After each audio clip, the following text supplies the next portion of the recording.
Hello everybody, welcome back to Expedition Homestead. I hope you're all having a fantastic day.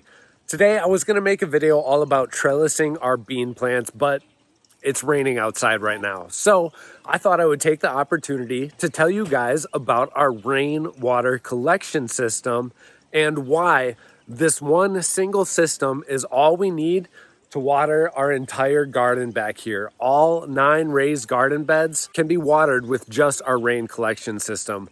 We've got some secret sauce in these garden beds that allows us to do that. So let's take a look at it over here. This is it right here. This is a 275 gallon IBC tote.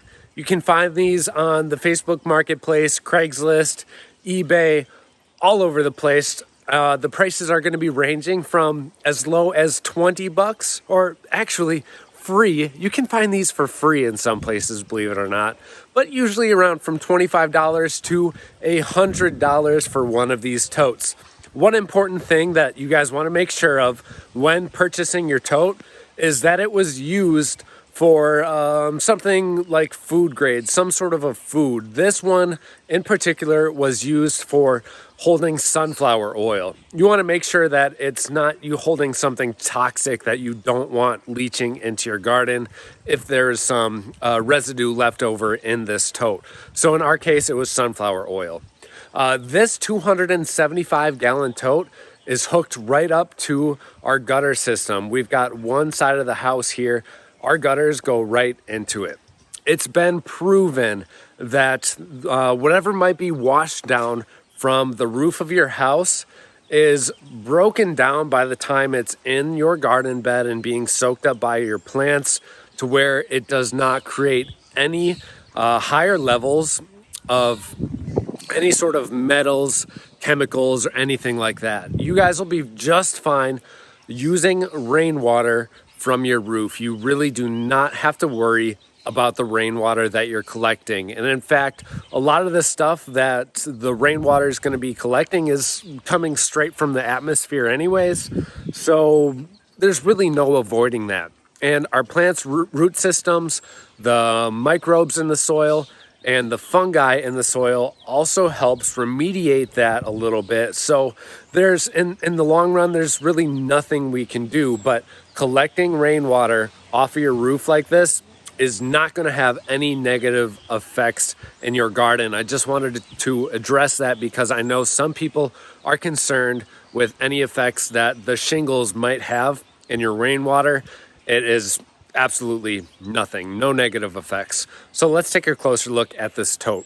So from the gutter system right down into our tote here, what we have connecting it is just your basic downspout adapter that would normally be going into I believe it's a 4-inch PVC pipe. Right here behind it, this is what it used to go into. So this is a downspout. It's buried in the ground and pulls the water away from the house so you don't have any of it going into your basement when it gets really, really, really wet outside. All I did was drill a hole in this cap right here. We've got a little filter up at the top there. It's a piece of this. That way I don't have leaves and other gunk going into it.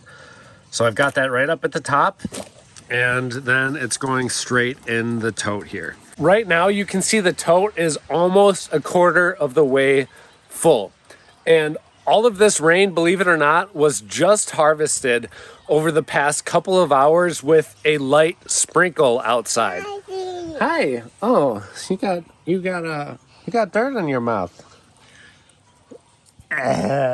Icky, you stinker. So this wasn't even a heavy rain that filled this thing a quarter of the way up. If you think of the total surface area of your rooftop, it really does add up quick. So an inch of rain over a 500 square foot area is really going to add up. And so this thing stays pretty much full the entire summer. The only reason why it's only a quarter of the way full right now is because I just did our spring cleaning of it. So, and probably by this week, this thing's going to be full. all the way up to the top, and it's going to sustain us throughout the entire summer. Oh, look What? at all these. What are those? Do you remember? I don't know.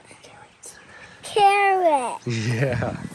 Everything's doing really good now that it's warming up outside. And what's this? Garlic and onions. And what's this and this? Radishes and beets.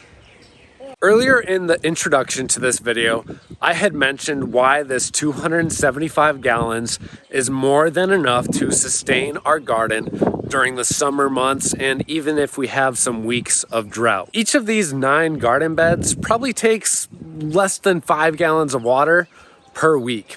If you notice, we have mulch throughout the entire area that we have these garden beds in, and we also have mulch on top of the soil as well. But what you guys don't see hiding underneath the surface is another 6 inches of mulch that we have beneath our soil. So here's how all of this works. The very top layer of mulch that we have here is going to protect the soil from those harsh rays of sunlight that we get during the summer months. This is going to keep our soil alive.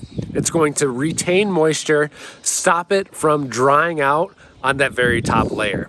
Then we have our incredible organic soil in between. And then at the very bottom of all of this is 6 more inches of mulch.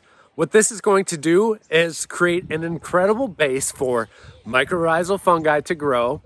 It's going to create a great medium for microbes to eat up, and is going to retain a lot of moisture in the bottom of the garden bed. What this is going to do is train our roots to seek the lower levels of soil, so they're going to grow strong and vigorously throughout the entire garden bed. So that is why this single 275 gallon tote is more than enough to sustain our garden during the summer months. So I hope you guys implement some of these things in your vegetable garden. Rain collection is definitely an incredible way to save money in the garden, to save resources as well. And if you have not used wood chips and mulch in the gardens, I really do highly suggest that you guys try it out this year because it helps out so much. I think you guys will instantly see some beneficial effects from the mulch in your garden. Well, I think that's it for today. It is starting to rain a little bit more. Hopefully we get enough rain to just about fill up this tote right here. That would be awesome to have all that water saved up for us. Happy gardening, and I hope to see you all in the next episode.